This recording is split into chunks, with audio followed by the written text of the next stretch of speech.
Welcome to this critique. Today we're reviewing a script exploring the invisible, massive Oort Cloud, its theoretical origins, and why it remains unseen. But jumping right in, the narrative momentum established by Jan Oort's investigation into comets is inadvertently stalled by a sudden shift into distance conversions. Yeah, that really stood out to me. Let's look closely at the section discussing the mystery Jan Oort was trying to solve in the mid-20th century. Right, so the material sets up this really great astronomical puzzle. It explains that short-period comets are predictable, staying roughly within the planetary plane.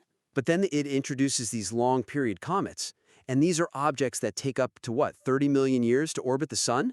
Exactly, 30 million years. And they arrive from these seemingly random, chaotic directions, plunging into our inner solar system at just terrifying speeds.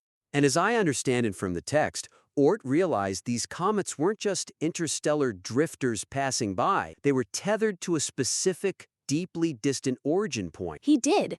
He mapped their farthest orbital distances, their aphelions, and noticed they all clustered around this unfathomable distance, like 7.5 trillion kilometers from the sun. Wow. Yeah, so the reader is positioned right over Jan Oort's shoulder, looking at the raw data and sensing this colossal, ghost-like structure hiding out there in the math. It is a phenomenal hook, honestly. Turning an astronomical observation into a raw detective story works incredibly well to invest the reader. Oh, totally. We want to know what's lurking 7.5 trillion kilometers away just as much as Oort did. But then, right at the climax of that deduction, the script takes this jarring mechanical detour into defining astronomical units, or AUs. Yeah, it really does. It completely abandons the mystery of the comets to explain that Earth is 1 AU from the Sun, which is 150 million kilometers. Right, and then it charts out the distance of Neptune at 30 AU, plots the Kuiper belt extending out to 50 AU, and even maps the scattered disk reaching 1,000 AU. It's just a massive cognitive load. Right when they are hooked, waiting for the profound reveal of the Oort Cloud scale, their working memory is flooded with conversion metrics. Yeah, and the orbital mechanics of the inner planets. So the reader is forced to stop marveling at the unknown and start doing arithmetic in their heads. Exactly. It's like pausing a thrilling detective story right before the killer is revealed to meticulously explain the ballistics and manufacturing history of the murder weapon. Oh, that's a great way to put it. We want the reveal of the killer first and the mechanics of how the gun works later. The emotion of the discovery has to take precedence over the measurement tools used to quantify it. Right. If you hand the reader a ballistics report right as the detective kicks open the door, the tension just evaporates.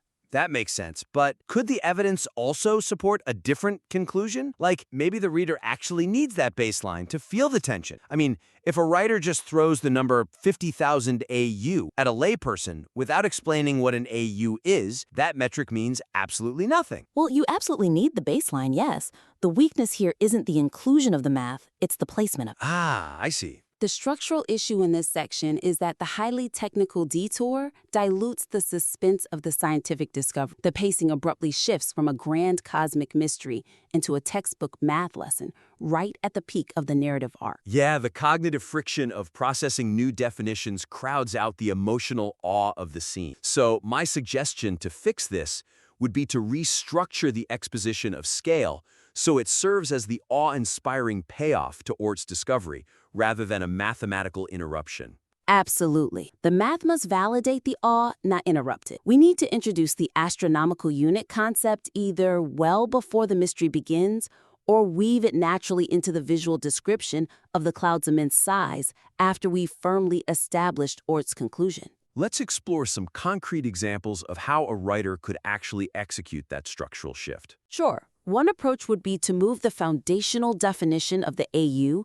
to a much earlier section of the script. Like where? Well, there is a part of the text early on where the script compares the asteroid belt and the Kuiper belt. That is the perfect real estate for this. Oh, yeah, because it sets up the measuring stick early when the narrative stakes are relatively low. Exactly. You establish that the asteroid belt is close and the Kuiper belt starts at 30 AU near Neptune. By the time the script gets to Oort's comets, the audience is already fluent in the language of astronomical units. They don't have to pause to translate. Alternatively, as another concrete example, if the writer wants to keep the AU definition near the climax, They need to lock the narrative focus entirely on the staggering implications of the distance first. Right, so when they reach that moment, mentioning the 50,000 AU aphelion, don't immediately define the acronym. Yes, tell the listener that these comets are traveling a quarter of the way to the nearest star system. Let them feel the overwhelming vertigo of that physical distance. I love that. Paint the picture of a massive, dark shell of ancient debris wrapping around the entire solar system. And once that sense of awe has fully settled in the listener's mind, then briefly explain the AU conversion as a supplementary detail to reinforce the visualization, rather than making it a prerequisite to understand the scene. Moving on to the next major section, the fascinating inclusion of Schultz's star grazing the Oort Cloud 70,000 years ago feels like an isolated anecdote, rather than an integrated piece of the solar system's dynamic puzzle. Yeah, the material transitions from the ancient formation of the Oort Cloud 4.6 billion years ago to the various external forces that perturb it today. Right. It mentions that passing stars and galactic tidal forces can occasionally nudge these icy bodies. And then it drops this incredible fact that about 70,000 years ago, a low-mass binary system known as Schultz's star came closer to our sun than any other known star. It actually passed directly through the outer edge of the Oort Cloud, which is just wild. The imagery of an alien star system physically brushing against the outer perimeter of our own solar system is profoundly striking. It really is. It's probably one of the best details in the script. But the weakness here is how the script handles the aftermath of that collision. It treats this immense cosmic event as a lucky near miss and quickly discards it to move on to another topic. Yeah.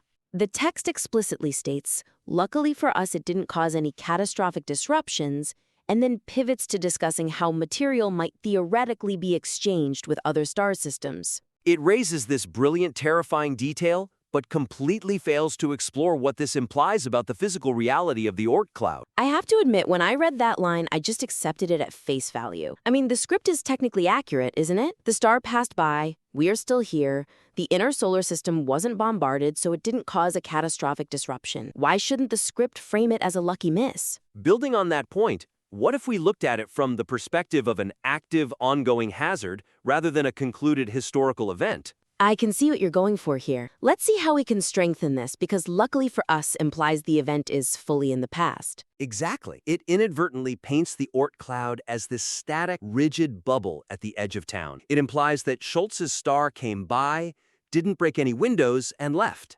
But if we dive into the actual orbital mechanics at that distance, the reality is entirely different. Right. At 50,000 astronomical units away, the sun's gravitational hold is basically a whisper. These icy bodies are barely hanging on. So when a red dwarf and a brown dwarf roll through that debris field, the gravitational wake they leave behind is immense. They absolutely disrupt the orbits of millions of objects. The catch is that this disruption happens in agonizing slow motion. Aha, I see. It's an issue of temporal scale. In the context of the Oort cloud, 70,000 years isn't deep history. It's a microscopic fraction of a second. Exact. If we are talking about a comet that takes 30 million years to complete a single orbit around the sun, a perturbation that happened 70,000 years ago has barely even begun to register. So my suggestion to fix this weakness is to frame Schultz's star not just as a random historical flyby, but as a prime example of the ongoing dynamic perturbations that actively shape our inner solar system right now. Yes, it needs to explicitly connect this passing star to the earlier point about how long-period comets are eventually sent toward Earth. The Oort cloud is not a quiet, isolated wall. It's a highly permeable, fluid boundary that is constantly reacting to the galaxy around it. To put that into practice with a concrete example, the writer should completely remove the phrase, luckily for us, it didn't cause catastrophic disruptions. Right. Instead, expand on the massive time delay inherent in deep space cosmic events.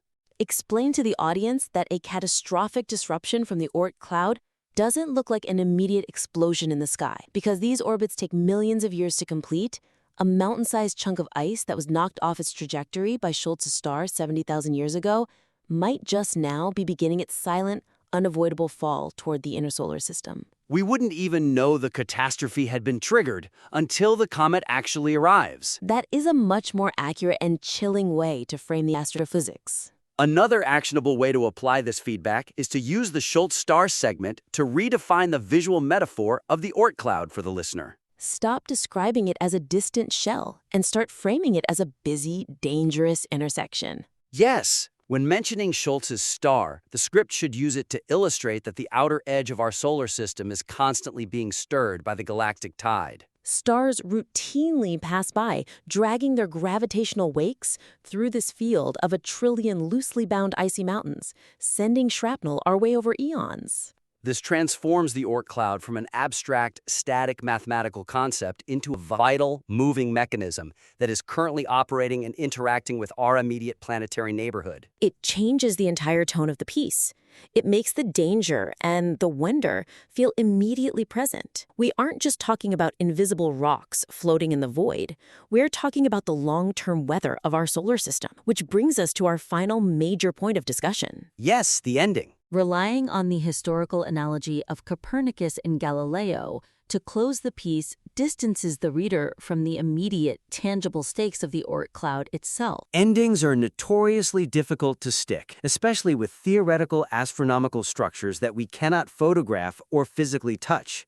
The writer has to find a way to make the invisible feel absolutely indispensable to the listener's worldview. Let's look at how the script currently attempts to end the piece, after discussing why modern telescopes can't see these dark, distant objects. Because they don't emit their own light and the sun's reflection is far too weak out there. Exactly. After that, the text pivots to a philosophical defense of the scientific method. Right. It uses the heliocentric model as its final thought. It points out that Copernicus and Galileo proposed that planets orbited the sun without direct visual proof from space, relying entirely on indirect observation and mathematics. And the script draws a direct parallel, saying that just like those 16th and 17th century astronomers, modern scientists rely on indirect evidence and gravitational models to prove the Oort cloud exists. It ends on a celebration of the human pursuit of knowledge. Is there a risk that focusing solely on the history of indirect observation might overlook the immediate physical consequences the Oort cloud has on our own planet? That is a really great question. I have to say, I actually liked the Copernicus analogy on my first read. Oh, really? Yeah, it grounds a highly theoretical concept in a proven, famous historical precedent.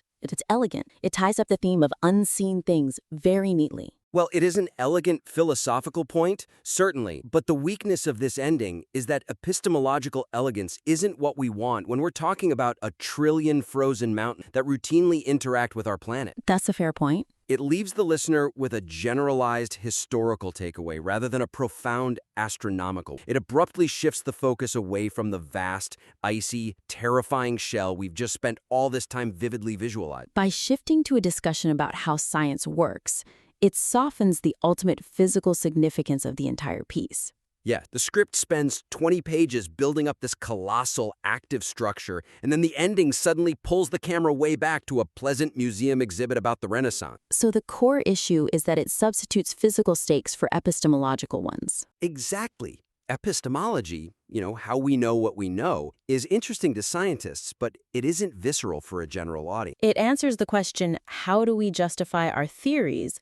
But it completely drops the much more important question, which is, why should the listener care right now? Right. We don't care about the Oort cloud simply because it validates our mathematical modeling text. No, we care about it because it contains the pristine building blocks of the solar system and because it periodically throws extinction-level rocks at our planet. Exact. So my suggestion would be to anchor the conclusion in the direct, ongoing relationship between the Oort cloud and Earth. Utilizing the Copernicus analogy merely as a brief supporting bridge rather than the final thesis. Yes, the writer must emphasize exactly why proving its existence matters to humanity today, physically and existentially. The ending should ensure the listener walks away thinking about the sheer scale of our solar system's true boundary and our vulnerable place within it, not just the history of astronomy. Let's look at some concrete examples for how to rewrite this closing section. First, the writer could tie the conclusion directly back to those chaotic, long-period comets they set up at the very beginning of the script, bringing the narrative full circle. That's a great idea. Instead of ending on Galileo, Conclude with the idea that the Oort cloud isn't just an enigma or a mathematical curiosity. It is a massive reservoir of ancient material. The script can explicitly state that these icy bodies are the deeply frozen, untouched leftovers from 4.6 billion years ago, and that understanding them isn't just about proving a theory. It is the literal key to understanding the origins of our own solar system. And to raise those stakes even further, another concrete example is to highlight the dual nature of these incoming comets. Use the final paragraph to mention that the Oort cloud is potentially the bringer of Earth's ocean. The source of the primordial water that made life on this planet possible? Yes, but it is also the origin of future extinction-level impacts. That is the true significance of the structure. And the writer doesn't have to completely scrap the Galileo point to achieve this. They can keep the historical bridge, but immediately pivot forward to the physical reality. They could write something like, when future astronomers finally observe the Oort cloud direct, we won't just be proving Jan Oort right, and we won't just be validating the power of indirect observation.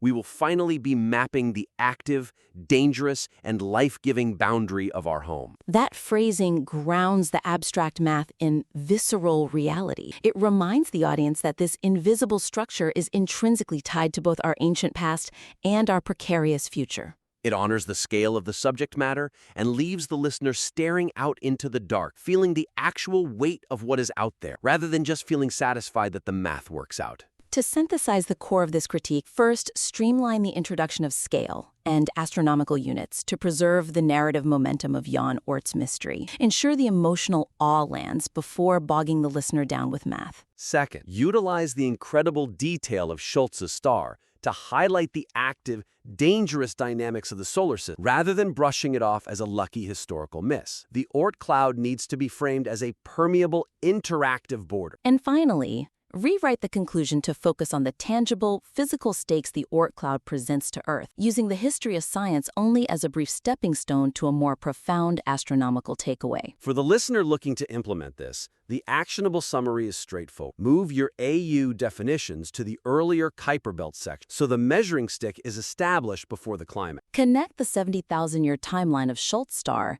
to the agonizingly slow, active trajectories of incoming comets to show the delayed cause and effect. And end your script on a forward-looking, Earth-centric note about our dangerous and life-giving cosmic bound, rather than leaning entirely on the philosophy of science. We highly encourage you to apply these structural and thematic changes and submit your revised work or any brand new material back to us for future critique. Thanks for sharing your work with us.